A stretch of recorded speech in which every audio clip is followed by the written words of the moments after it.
The Tao of Self-Confidence, episode 488. Welcome to the Tao of Self-Confidence, where I share stories of amazing women who have discovered their inner journey to self-confidence. Visit our website at thetaoofselfconfidence.com. Your inner journey to self-confidence awaits.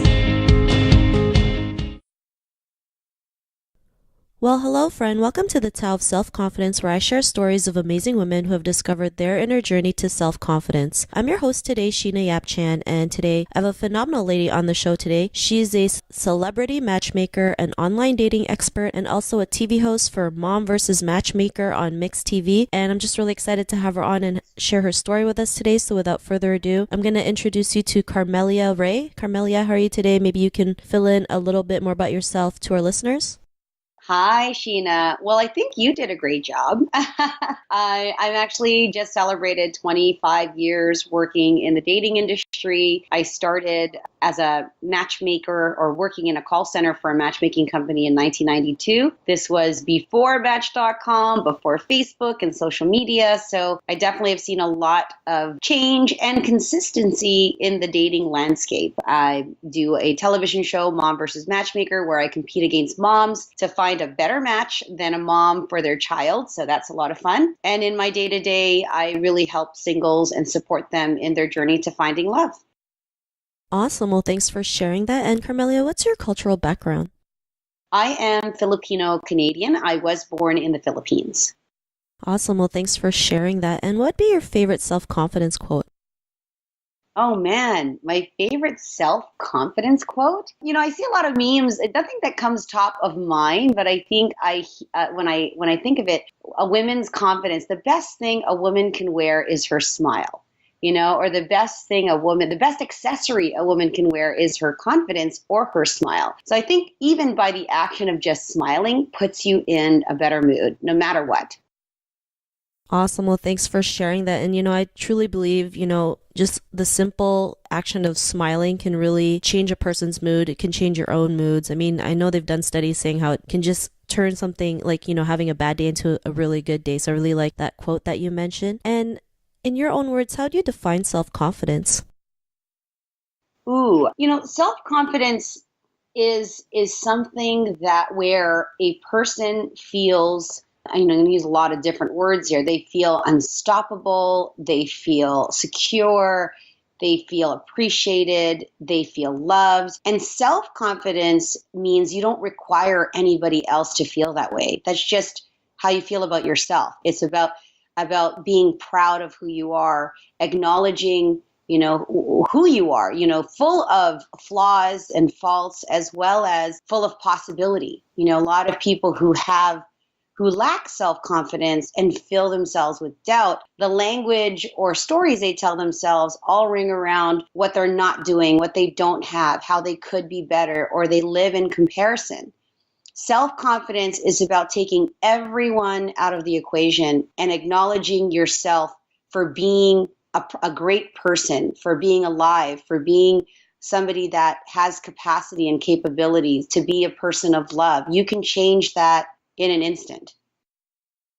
Thanks for sharing that great definition. And I always believe, it starts with you. And when you learn to let go of what other people think of you, I mean, that's when, like you mentioned, being unstoppable and secure and appreciative. So great definition. And what was your life like before your discovery of self-confidence? I think, and just to say that, self-confidence is a conscious decision. I mean, we have to affirm who we are. There are days that even for someone who seemingly is successful and they've got a TV show and they've got all this going on, that your confidence can be shaken when you're in a difficult situation or trying something new or facing fear. So my path to self-confidence had to do with probably a big failure. I was married once before. I went through a divorce. Anybody of your listeners who might have been through a breakup, you don't have to have had a marriage, but if you've ever been in a breakup or something didn't work out, it's always a time where you think, hey, what did I do wrong? It's very easy to point the finger at your partner or at yourself and list all the things that you could have done better. So I had to learn how to appreciate the things that were great about me and just keep in that conversation to focus on my strengths and not on the weaknesses. Thanks for sharing that. And I know we're all guilty of that, right? When we go through a relationship, we always think it's us, it's our fault. And, sometimes just things don't work out, right? Two people just maybe don't get along together, have different views, but doesn't mean it's your fault or something's wrong with you. Yeah, and you could also be guilty of blaming the other person. And it's the same when you're stuck in that mindset of blame or looking for problems or creating this story about what's wrong. You're just stuck in that. The more you can live into who you want to be and who you claim yourself to be, the better you will be, and sooner than you know it, you'll actually be living in that experience. It's kind of like that old phrase, "Fake it till you make it." And there is certainly a lot of truth in that. Yeah, I totally agree. So thanks for sharing that. And, what was that point in your life when you realized, you can be the person that you are today, be that confident person and go out and, do the things that you want? What was that aha moment? I think a lot of my aha moments come from my children. As a mother, when you find your passion, okay? So when you have kids, there's this sense of, oh man, I have responsibility. I have to take care of these, beings. So that's when I realized I've got to be the best version of myself for them. And also, when I was in a bad place and stuck in that bad place, I had a choice to make. Either I stay in this, bad place that I'm in and go deeper down the rabbit hole, or I can look up and get up and just get far away as possible from that place that I was before. So that's, maybe the longer answer. But you're thinking for finding your passion is really important. I fell into my occupation as a younger person. I loved helping people. I discovered it was a gift. I loved talking about relationships. I loved being a person that could help someone out of a dating challenge. And so that in itself as well, the act and practice of helping others was really a place where I found confidence.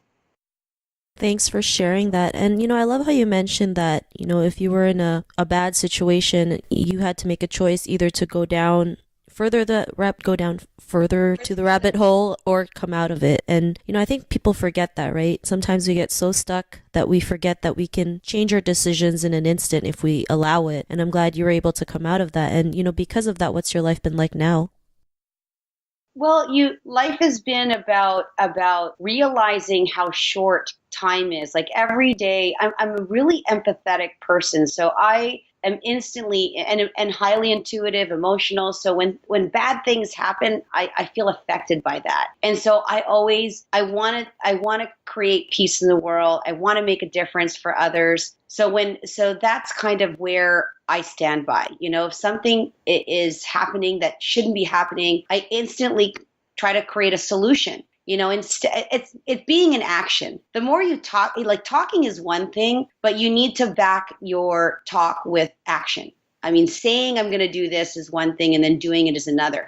I have certain areas in my life where I struggle. Like everybody has a resolution to eat well or to exercise. So if I'm being authentic, I would say my struggle is probably going to the gym as much when I want to go to the gym, and I'll pick up a phone call and I'll help someone, but sometimes I struggle with just getting to the gym. So everyone has their own kind of demons to slay. So really try to focus on, being in action to solve the weaknesses, or else just getting better. Every day it's a progression. It's not, getting to that goal overnight. And it's also being patient with yourself and being accountable. Thanks for sharing that. I love how you said progression, right? Because a lot of us, we strive for perfection, not realizing it's impossible, right? But the more we progress, the better we become and the more confident we are in whatever we want to do. So I really love, those points that you mentioned. And, to the woman who's listening to your episode, she may be in her own journey of self-confidence. What would be that one tip you would give to her?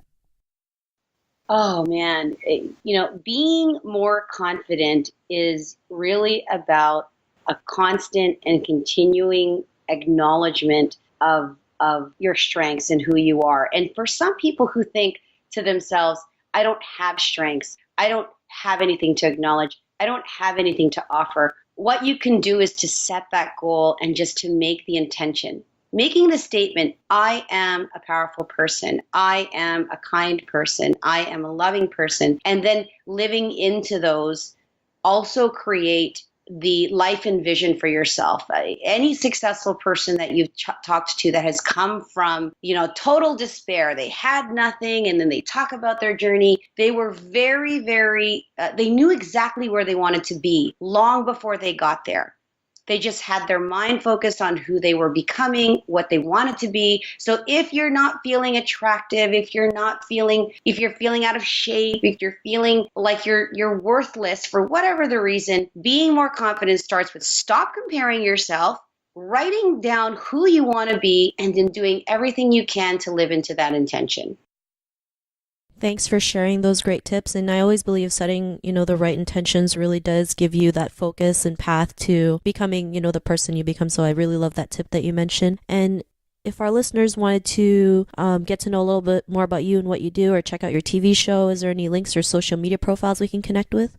Yes, it's so easy to find me and connect with me because it's all linked to my name. So Carmelia Ray, so carmeliaray.com. On Instagram, it's at Carmelia Ray. On Facebook, it's at Carmelia Ray. And on Twitter, it's at Carmelia Ray, as well as LinkedIn. So I'm easily searchable. You can look for me through my name. and I also have on my Instagram account, for those who are single and listening and would like to be matched or be part of my database or singles community, you can fill out an application on my website, Carmelia Ray Matchmaking.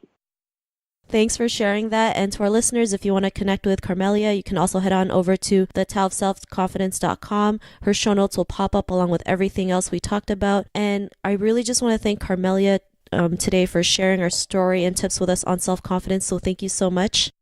Thank you for having me. I love sharing that, and I can't wait to hear the podcast. Not a problem. It was really great having you on the show. And to our listeners, be on the lookout for another new episode of another amazing woman's journey to self-confidence. And we'll talk to you soon. Bye for now. Thank you for tuning in to another amazing episode of The Tao of Self-Confidence. Get your free audiobook by visiting our website at thetowofselfconfidence.com. Your inner journey to self-confidence awaits.